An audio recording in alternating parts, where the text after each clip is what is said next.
आज हम लोग हिंदी ग्रामर चेक करते जो बोर्ड क्वेश्चन पेपर के हिसाब से आपके सामने डिस्कस किया जाएगा।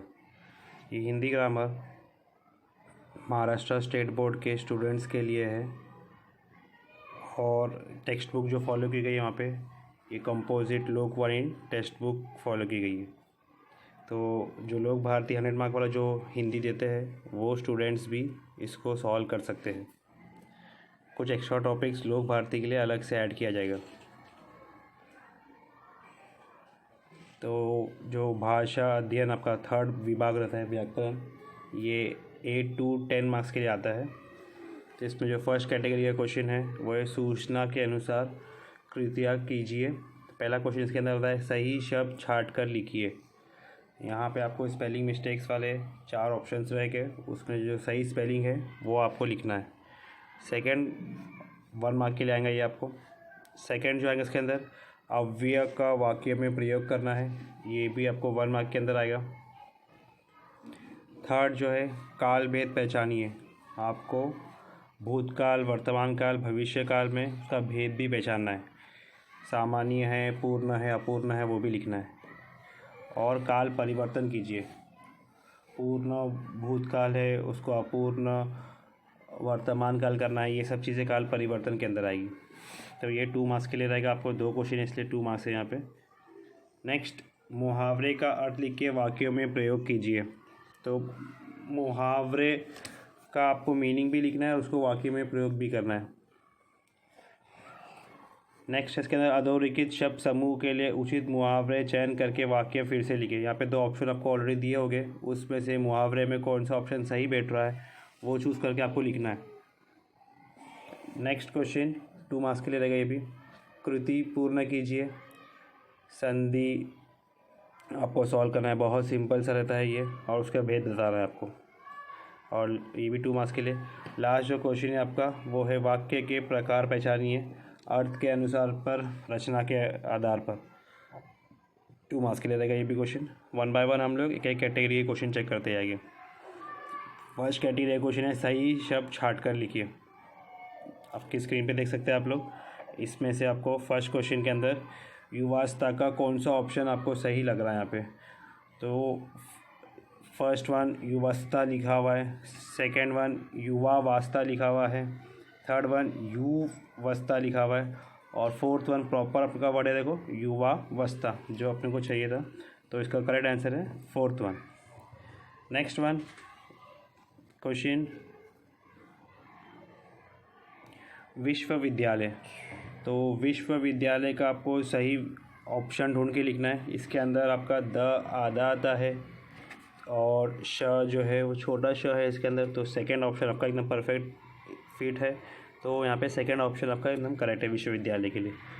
उसी तरह नेक्स्ट क्वेश्चन मंत्रमुग्ध, सिंपल सा है। जो भी क्वेश्चन है टेक्सचुअल क्वेश्चन ही आपको आएंगे, तो ये लोग वाणी के बेस पे ये क्वेश्चंस बने हुए हैं। तो यहाँ पे मंत्रमुग्ध आपको बहुत इजीली आप लोग देख सकते हैं। यहाँ पे आपका सेकंड ऑप्शन और थर्ड के अंदर कंफ्यूजन रहता है बच्चों को, तो इसमें थर्ड लास्ट जो ऑप्शन है वो एकदम परफेक्ट है, मंत्रमुग्ध। नेक्स्ट क्वेश्चन सिर दर्द, तो सिंपल सा, ये तो बहुत सिंपल है। तो जो थर्ड ऑप्शन है सिर दर्द, ये करेक्ट आंसर है इसका। नेक्स्ट बहुरूपिया, तो बहुरूपिया के लिए कौन सा सही ऑप्शन आपको चुन के लिखना है। तो थर्ड ऑप्शन यहाँ पर उसका सही है एकदम, तो थर्ड ऑप्शन आपके आंसर में आएगा। नेक्स्ट जो क्वेश्चन है वो है हालांकि, तो हालांकि का सही ऑप्शन जो आपका है लास्ट वाला है, तो उसको आप लोग एज इट इज़ यहाँ पे लिख देंगे। तो इस तरह से ये हाफ मार्क्स कैरी करता है। यहाँ पे 2 क्वेश्चन आते हैं, तो आपको इजीली आप लोग यहाँ पे 1 मार्क्स स्कोर कर सकते हैं। अगर आप लोग ने प्रॉपर टेक्स्ट बुक रीड किए हैं तो स्पेलिंग्स आपको याद रहना बहुत ईजी रहेगा। नेक्स्ट टॉपिक है अपना अव्यय। तो अव्यय को वाक्यों में प्रयोग करना है अपने को। तो इसके अंदर किस तरह के क्वेश्चन आते हैं, एग्जाम्पल कारण आ गया, तो इसके बेस पे आप लोग क्या क्या बना सकते हो। फॉर एग्ज़ाम्पल तेज़ बारिश होने के कारण बिजली चली गई, तो इस तरह से आप लोग उसको फ्रेम करके लिखेंगे और जो अव्यय वाला पार्ट है उसको आप लोग अंडरलाइन कर देंगे। ओके, तो के कारण यहाँ पे अंडरलाइन होना चाहिए। नेक्स्ट क्वेश्चन है अथवा। अथवा मतलब ऑप्शन रहता है और इस तरह से। तो तुम पढ़ाई करो अथवा आंगन की सफाई करो, तो यहाँ पे आप लोग उसको ऑप्शन दे रहे हैं, या तो पढ़ाई करो या तो साफ़ सफाई करो।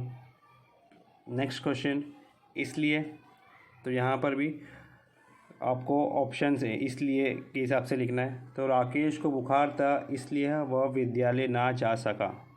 ठीक है, आप लोग कोई भी नाम चूज़ कर सकते हैं और इसलिए के हिसाब से कोई और वर्ड भी बना सकते हैं। तो जैसा हमने डिस्कस करें कि जो आंसर है उसको आपको प्रॉपरली अंडरलाइन करना है, कारण, अथवा और यहाँ पर इसलिए। इजीली आप लोग यहाँ पे 1 मार्क्स स्कोर कर सकते हैं। नेक्स्ट क्वेश्चन पे आते हैं हम लोग। तो थर्ड कैटेगरी था आपका वो है काल भेद पहचानिए।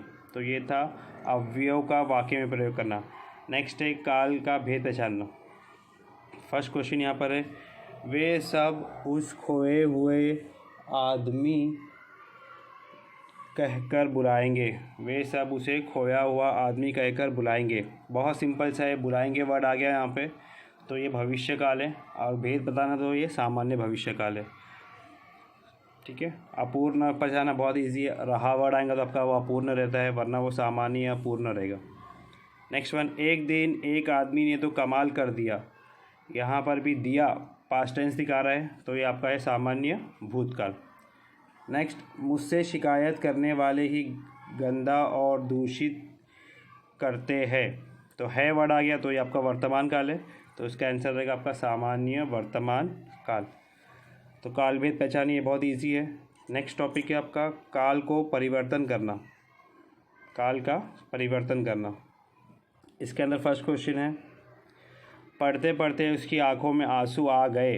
तो गए जो है ये पास्ट टेंस है, इसको आपको सामान्य वर्तमान काल में करना है। तो यहाँ पे गए की जगह पे पढ़ते पढ़ते उसकी आंखों में आंसू आ जाते हैं आना चाहिए, सिर्फ आ गए की जगह पे आ जाते हैं, इतना ही करेक्शन करना है आपको। नेक्स्ट क्वेश्चन, वे पास के कमरे में बैठे हैं। तो बैठे हैं ये वर्तमान काल है और इसको वर्तमान में ही करना है, बट ये पूर्ण वर्तमान काल है, इसको अपने को अपूर्ण वर्तमान काल में करना है। जैसे हमने डिस्कस किए, अपूर्ण के लिए रहा बढ़ाना चाहिए, तो वो पास के कमरे में बैठ रहे हैं आएगा, बैठे हैं की जगह पे बैठ रहे हैं। नेक्स्ट, कहाँ तक चल रहे हैं, यहाँ पे प्रश्न पूछा गया, सामान्य भविष्य काल में कन्वर्ट करना है। तो चल रहे हैं को आपको भविष्य काल में करना है, तो कहाँ तक चलेंगे, बहुत सिंपल सा है। ओके, तो इस तरह से आप लोग काल परिवर्तन करेंगे। आपको है, थे और गे ये सब वर्ड से वर्तमान, भूत और भविष्य का ध्यान रखते हुए इसको सॉल्व करना है। नेक्स्ट कैटेगरी अपना, तो ये भी आपका 2 मार्क्स का है काल वाला। मुहावरे का अर्थ लिखकर वाक्य में प्रयोग कीजिए। तो मुहावरे का अर्थ लिख के आपको इसको वाक्य में प्रयोग करना है। फर्स्ट क्वेश्चन, मन मारना। तो बहुत सिंपल सा है, मन मारना normally day to day life में भी यूज़ करते हैं। अपने मन को क्यों मार रहे हो, है ना, कोई भी चीज़ आपको पसंद है और आप नहीं करते हो तो उसको मन मारना बोलते हैं। तो इसका अर्थ पहले लिखेंगे आप लोग, दोनों पे मार्क्स है इसके वजह से आपको दोनों लिखना है। अर्थ इसका है इच्छा को दबाना, अपनी इच्छा को दबाने को मन मारना कहते हैं। और इसका वाक्य में प्रयोग करेंगे हम लोग। तो लेखक मन मारकर रेल की यात्रा कर रहे थे। ठीक है, तो इस तरह से आप लोग और भी सेंटेंस फ्रेम कर सकते हैं। सेंटेंस के अंदर ग्रामेटिकल मिस्टेक्स नहीं होना चाहिए, वरना आपके मार्क्स कम हो सकते हैं। सेकंड क्वेश्चन, आंखें मूंद कर चलना। तो इसका मतलब थोड़ा आपको आइडिया हो रहा है क्वेश्चन देख कर ही, कि बिना सोच विचार के कुछ काम करना उसको बोलते हैं। तो इसका अर्थ है बिना सोच विचारे काम करना। इसका वाक्य में प्रयोग करेंगे हम लोग, किसी के पीछे आंखें मूंद कर चलना मूर्खता है। ओके, मतलब बिना सोचे विचारे किसी के पीछे चलना, ये क्या है, मूर्खता है। नेक्स्ट, घर सिर पर उठा लेना। बहुत सिंपल सा है, घर सिर पर उठा लेना, बच्चे घर सिर पर उठा लेते हैं जब कोई बड़े नहीं रहते घर में। तो इसका अर्थ शोर मचाना, या टीचर अगर क्लास में नहीं होते तब भी विद्यार्थी काफ़ी शोर मचाते हैं। तो इस तरह से आप लोग कोई भी वाक्य प्रयोग कर सकते हैं। बड़ों के ना होने पर बच्चे घर सिर पर उठा लेते हैं, या शिक्षक के कक्षा में ना होने पर विद्यार्थी क्लास सर पर उठा लेते हैं। इस तरह से आप लोग लिख सकते हो। तो ये था मुहावरे का अर्थ लिखकर वाक्य में प्रयोग कीजिए। नेक्स्ट क्वेश्चन जो है वो मुहावरे को आपको चूज़ करके लिखना है, कौन सा मुहावरा सही है उसको आपको सेंटेंस में फिट करना होता है। अधोरेखित शब्द समूह के लिए उचित मुहावरे चयन करके वाक्य फिर से लिखिए। जैसे यहाँ पे है दंग रह जाना, नाक सो सिकोड़ना, ये दोनों में से कौन सा यहाँ पर फिट बैठ रहा है उसको आपको चूज़ करना है। ताजमहल की कारीगरी देखकर लोग आश्चर्यचकित हो जाते हैं, तो आश्चर्यचकित आपको बहुत सिंपल सा है, दंग रह जाने से मैच कर रहा है, तो इसको आप लोग दंग रह जाने से मैच करेंगे।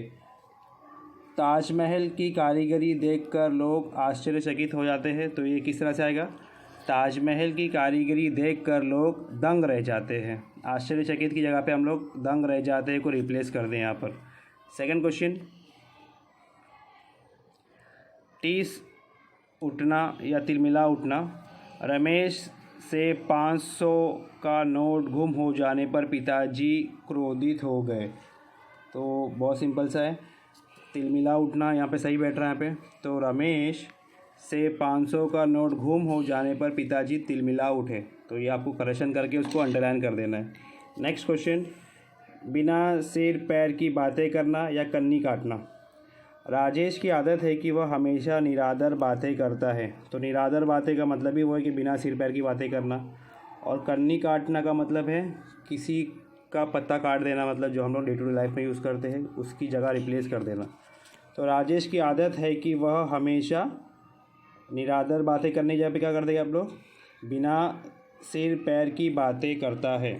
तो वो इस तरह से आपके आंसर्स रहेंगे और आंसर्स को आपको अंडरलाइन करना है। तो ये आपके 4 टॉपिक्स कंप्लीट हो गए। 5th टॉपिक है कृति पूर्ण कीजिए, तो संधि और उसका भेद लिखना है आपको। यहाँ पे इस तरह से आपको बॉक्स रहेगा और उसके अंदर आपको उसको लिखना है। तो यहाँ पे पुस्तक प्लस आलय, तो ये होता है पुस्तकालय, और सम प्लस मान, तो अलग अलग कर देंगे इसको सम मान, तो बहुत सिंपल सा है, पुस्तकालय और सम और मान को अलग अलग कर देंगे हम लोग, ये हो जाएगा आपका सम्मान। नेक्स्ट क्वेश्चन, सूर्य प्लस अस्त, तो ये स्वर संधि है, यहाँ पे ऑलरेडी संधि का नाम दिया हुआ है, तो ये है आपका सूर्यास्त। ओके, नेक्स्ट वन, संतोष, तो सन प्लस तोष, तो संतोष, इस तरह से आपको उसको स्प्लिट करना है। लास्ट क्वेश्चन, निकपट, तो नि प्लस कपट दिया हुआ है, तो निष्कपट हो जाएगा आपका, और महात्मा, तो महा प्लस आत्मा, तो ये आपका है महात्मा।